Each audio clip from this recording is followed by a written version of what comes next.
خبروں کی تفصیلات میں آپ کو اپڈیٹ کریں گے کہ حکومت کا 7 جولائی کو ملک بھر میں یوم تقدیس قرآن منانے کا فیصلہ ملک گیر احتجاج ہوگا۔ وزیر اعظم کی زیر صدارت اجلاس میں جمعرات کو پارلیمنٹ کا مشترکہ اجلاس بلانے کا بھی فیصلہ کیا گیا ہے۔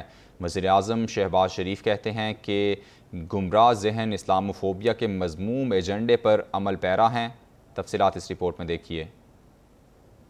وزیر اعظم شہباز شریف کی زیر صدارت اہم اجلاس سویڈن میں قرآن پاک کی بے حرمتی کے واقعے پر غور کیا گیا۔ وزیر اعظم نے فیصلہ کیا کہ 7 جولائی کو یوم تقدیس قرآن منایا جائے گا۔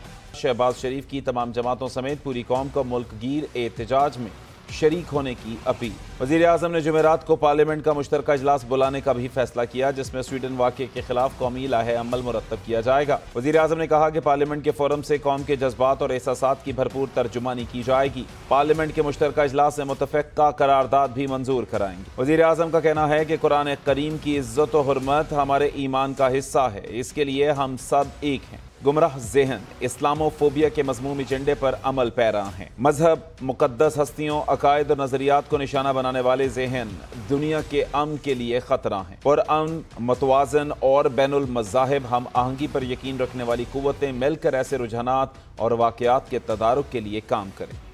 شنگھائی تعاون تنظیم کے ورچوئل اجلاس سے خطاب کرتے ہوئے وزیر اعظم شہباز شریف کی جانب سے کہا گیا کہ ریاستی دہشت گردی سمیت ہر طرح کی دہشت گردی کی مذمت کی جانی چاہیے۔ وزیر اعظم نے معاشی خوشحالی کے لیے سی پیک کو گیم چینجر قرار دیا۔ شہباز شریف نے بھارتی وزیر اعظم کی طرف سے کی گئی تنقید کا بھی ٹھیک جواب دے دیا۔ شنگھائی تعاون تنظیم کے سربراہی کونسل کے 33ویں اجلاس کا ورچوئل سیشن میں ایک بار پھر پاکستان اور بھارت آمنے سامنے آ گئے۔ بھارتی وزیر اعظم نریندر مودی، جو کہ اجلاس کے صدارت کر رہے تھے، انہوں نے اپنے خطاب میں پاکستان کا نام لیے بغیر تنقید کرتے ہوئے کہا کہ دہشت گردی عالمی امن اور علاقائی سلامتی کے لیے خطرہ ہے۔ وزیر اعظم شہباز شریف کو اجلاس سے خطاب کا موقع دیا تو انہوں نے بھارتی وزیر اعظم کی ہرزہ سرائی کا جواب وہیں پر ہی چکتا کر دیا۔ شہباز شریف کا کہنا تھا کہ ریاستی دہشت گردی سمیت ہر طرح کی دہشت گردی کی مذمت کی جانی چاہیے۔ Sacrifices made by Pakistan in fighting terrorism are without parallel. This scourge continues, unfortunately, to plague our region, remains a serious obstacle to the maintenance of peace and stability. وزیر اعظم شہباز شریف نے مزید کہا کہ مذموم ایجنڈے کی تکمیل کے لیے اقلیتوں پر مظالم کی بھی مذمت کرنا ضروری ہے۔ انہوں نے کہا کہ دنیا کو مقبوضہ کشمیر میں انسانی حقوق کی پامالی کے خلاف آواز اٹھانا ہوگی۔ Terrorism in all its forms and manifestations, including state terrorism, must be condemned in clear and unambiguous terms. There can be no justification for the killing of innocent people, regardless of the cause or pretext. Similarly, religious minorities should never be demonized in the pursuit of domestic political agendas. اجلاس کا مقصد ایران کو رکنیت دینا اور Belarus کی شمولیت کی راہ ہموار کرنا تھا۔ وزیر اعظم شہباز شریف نے ایرانی صدر کو SCO تنظیم کے رکن بننے پر مبارکباد دیتے ہوئے کہا کہ ایران کو SCO فیملی میں خوش آمدید کہتے ہیں، وہ بیلاروس کی شمولیت پر بھی مبارکباد دیتے ہیں۔ افواج Pakistan chairman joint chiefs of staff committee اور سروسز چیفز کی جانب سے کیپٹن کرنل شیر خان شہید نشان حیدر کے 24ویں یوم شہادت کے موقع پر خراج عقیدت پیش کیا گیا ہے۔ کہا گیا ہے کہ ان کی شاندار قائدانہ صلاحیت اور بے مثال بہادری ہمارے لیے مشعل راہ ہے۔ کارگل جنگ کے hero captain colonel Sher Khan نے کٹھن حالات کے باوجود اپنے خون سے دفاع وطن کے لیے جرأت، ثابت قدمی اور حب الوطنی کی لازوال تاریخ رقم کی۔ پاکستان کے یہ درخشندہ ستارے بلا شبہ عزت و تکریم کے مستحق ہیں۔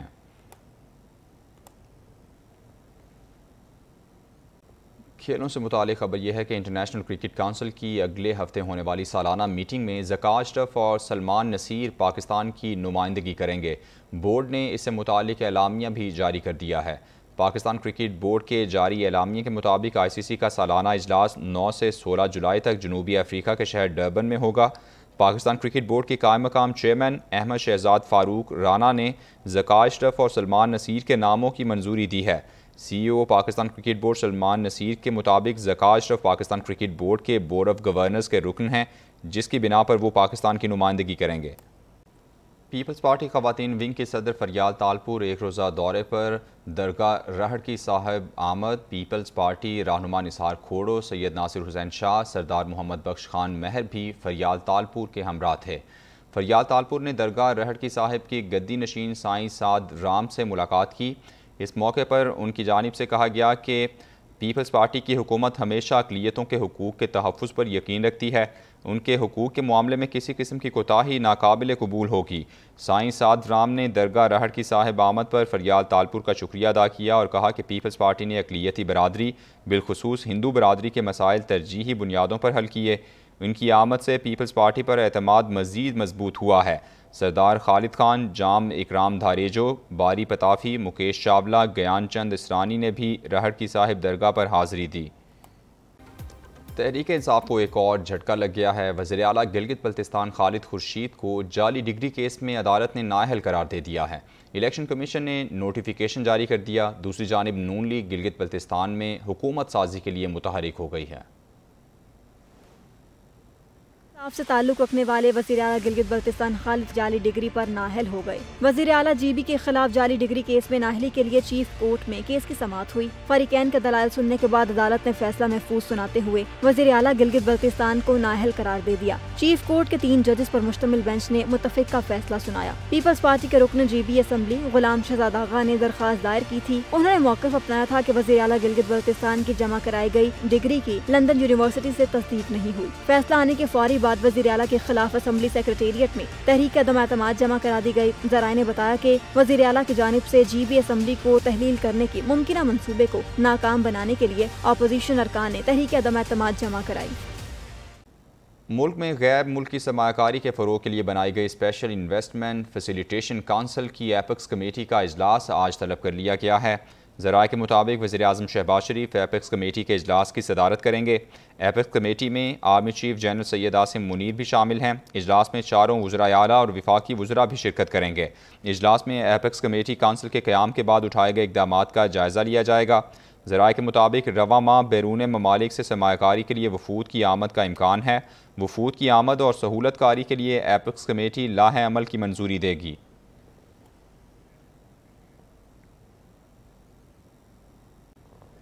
پاکستان اپنے جغرافیائی محل وقوع کے اعتبار سے بیلٹ اینڈ روڈ منصوبے کے تحت ایشیا اور یورپ کے درمیان پل کا کردار ادا کر سکتا ہے۔ وزیر اعظم شہباز شریف کا شنگھائی تعاون تنظیم کے ورچوئل اجلاس سے متعلق ٹویٹ لکھا۔ انہوں نے رکن ممالک پر زور دیا کہ وہ ہر طرح کی دہشت گردی کی مذمت کریں اور انہیں خبردار کیا کہ سیاسی ایجنڈے کی تکمیل کے لیے اقلیتوں پر مظالم کا سلسلہ بند کیا جائے۔ انہوں نے عالمی برادری پر زور دیا کہ وہ ماحولیاتی تبدیلیوں کے تباہ کن اثرات کم کرنے کے لیے اپنے وعدوں کو پورا کریں۔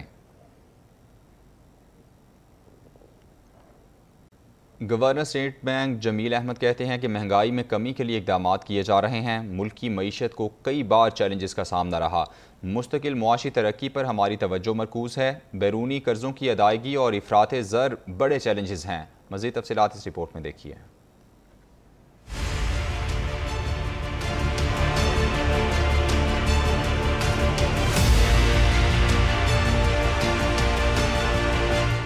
اسٹیٹ بینک آف پاکستان کے 75ویں یوم تاسیس کی تقریب کراچی میں منعقد ہوئی۔ اس موقع پر اسٹیٹ بینک نے 75 روپے کا یادگاری نوٹ جاری کر دیا۔ تقریب سے خطاب کرتے ہوئے گورنر اسٹیٹ بینک کا کہنا تھا، آج ہمارے لیے تاریخی دن ہے جسے یادگار بنانے کے لیے 75 روپے کا نوٹ جاری کر رہے ہیں۔ اسٹیٹ بینک آزاد اور خود مختار ادارہ ہے۔ مستقل معاشی ترقی پر ہماری توجہ مرکوز ہے۔ انفلیشن جو ہے وہ ہمارے لیے ایک بہت بڑا چیلنج ہے اور اس کو ایک ریزنیبل میڈیم ٹرم رینج کے اندر لے کے آنا، یہ ہمارا چونکہ ہمارا کی گول ہی پرائس اسٹیبلٹی ہے، جو کہ ہماری لیگل جو رسپانسبلٹی ہے جو کہ اسٹیٹ بینک ایکٹ میں ڈیفائن ہے، اس پر ہمیں فوکس کرنا ہے اور اس کے لیے پہلا گول جو ہم نے ڈیفائن کیا ہے مینٹیننگ گورنر اسٹیٹ بینک کا کہنا تھا کہ اسٹیٹ بینک کا سپروائزری فریم ورک مضبوط ہے۔ بیرونی قرضوں کی ادائیگی اور افراط زر بڑے چیلنجز ہیں جس پر قابو پانے کے لیے کوششیں کی جا رہی ہیں۔